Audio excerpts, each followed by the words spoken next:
Good morning, children. Today we are going to see about the classification of poetry. In the last video I have seen about introduction to poetry. Now we will see on the basis of subject matter. Poetry is classified into two forms: subjective poetry, objective poetry.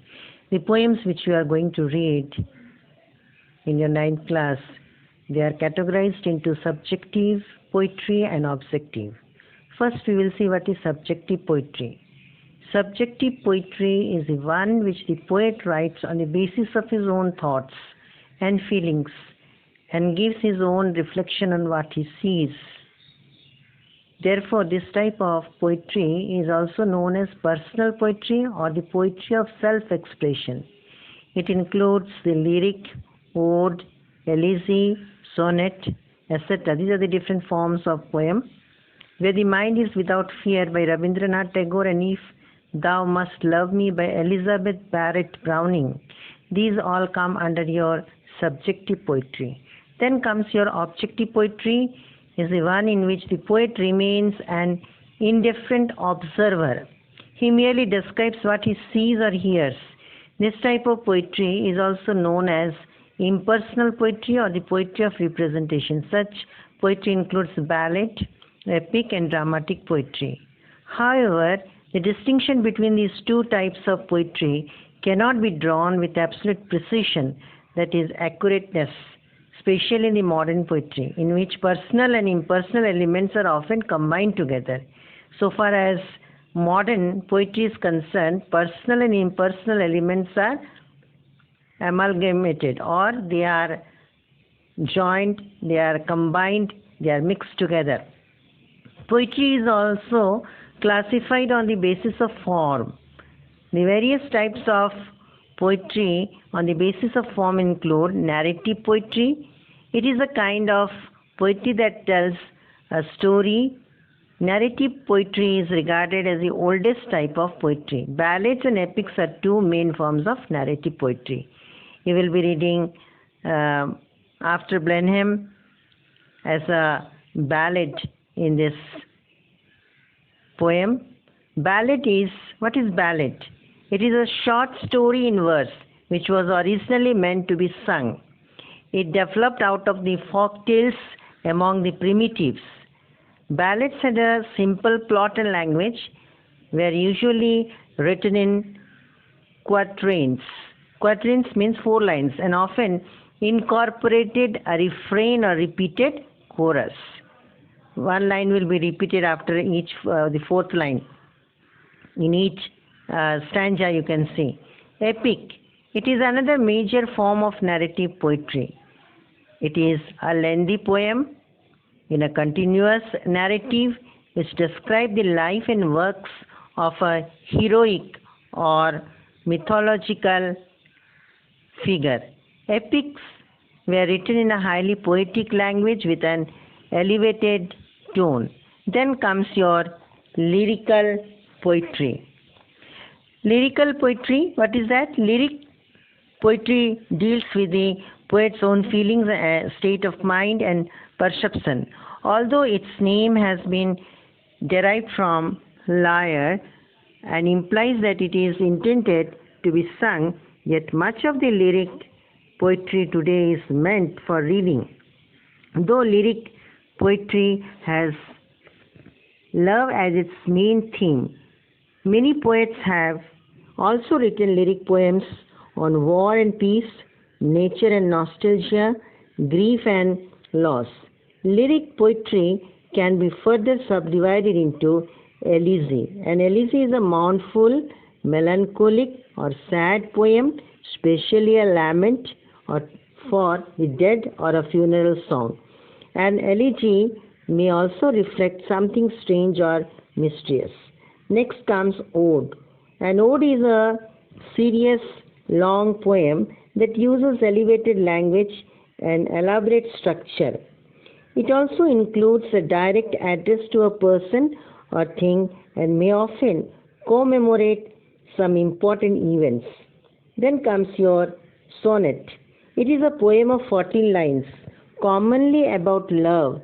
It is set apart by its distinct form, Sonnet is the most popular form of Western lyric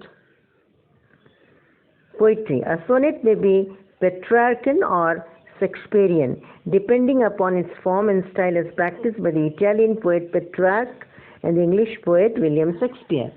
Dramatic poetry next. It is a drama written in verse to be recited or sung. Verse drama may have developed out of earlier oral epics such as the Sanskrit and Greek epics. Examples of dramatic poetry in English literature include Eliot's Murder in the Cathedral, Goethe's Faust, etc. Shakespeare's plays were also written in blank verse.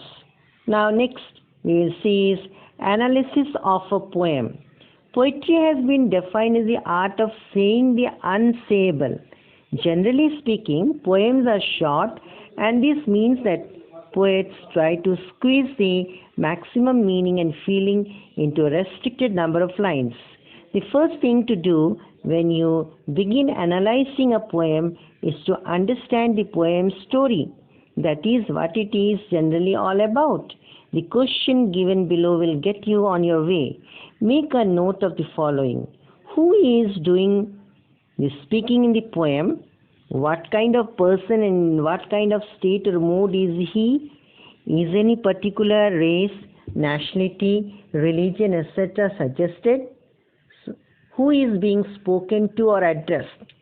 It could be the reader, or it might be an imaginary person. What is being spoken about? What is the subject matter being discussed? This is crucial to a good understanding. Work out exactly what the tone of the voice or manner of the speaking voice is.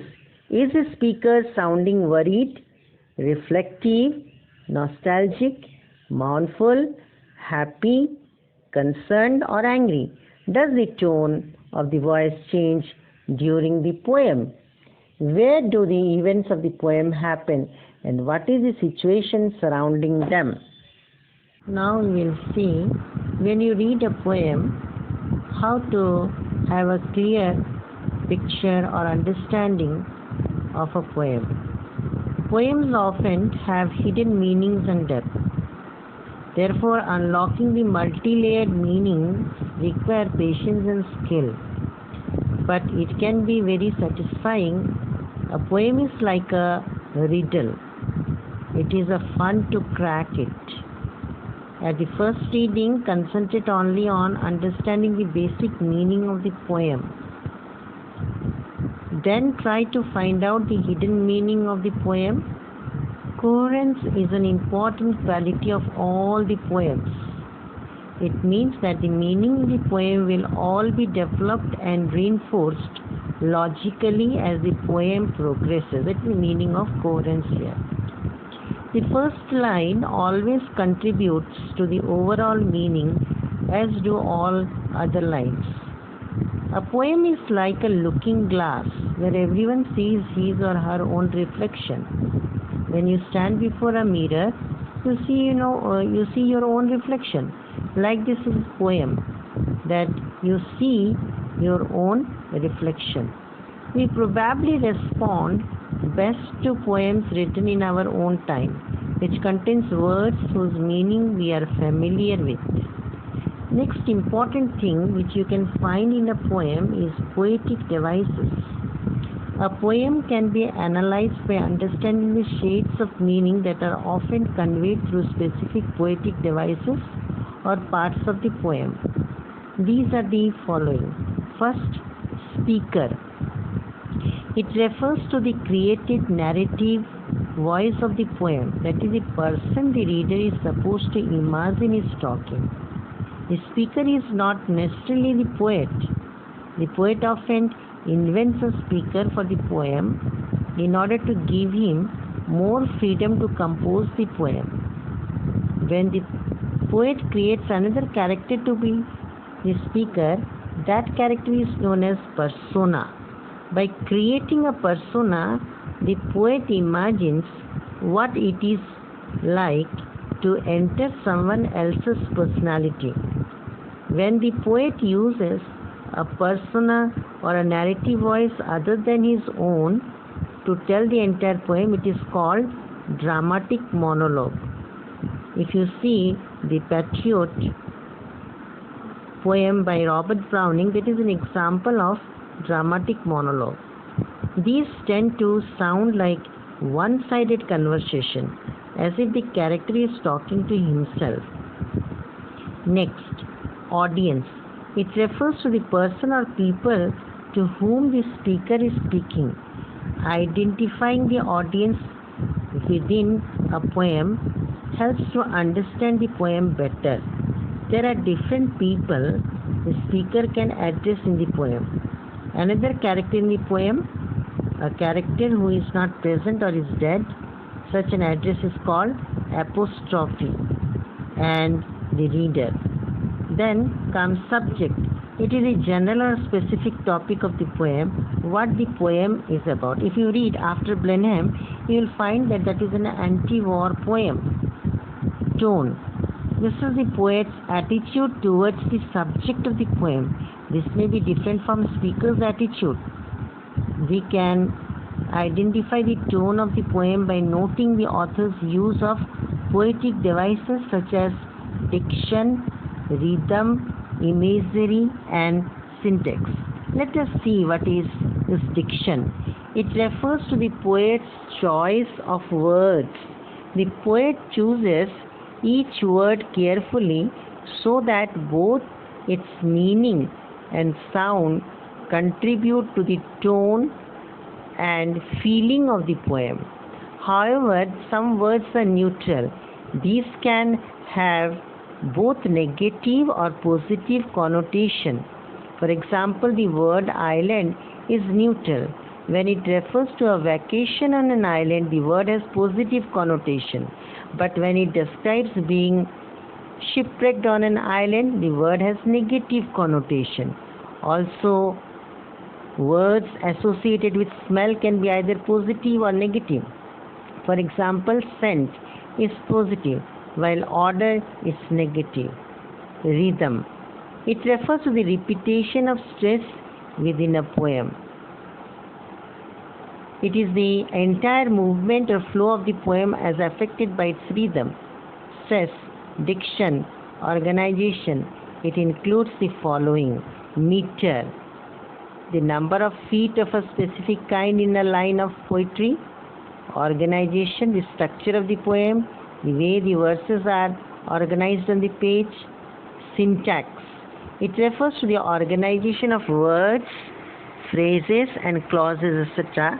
That is the word order. Finding the right syntax for a poem is like finding the right light before you take a photograph. If the order of the word is wrong, the emotional, psychological, or spiritual impact of the words will be lost. After reading the examples below, you will feel the impact of the right order. Example: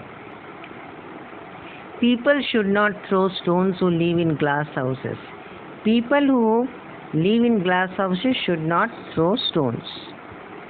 That is the right order. At 14, I married my dear you. I married you, my dear, at 14. Next comes your imagery. It refers to words and phrases used specifically to help the reader to imagine each of the senses: smell, touch, sight, hearing, and taste. Each of these types of imagery has a specific name.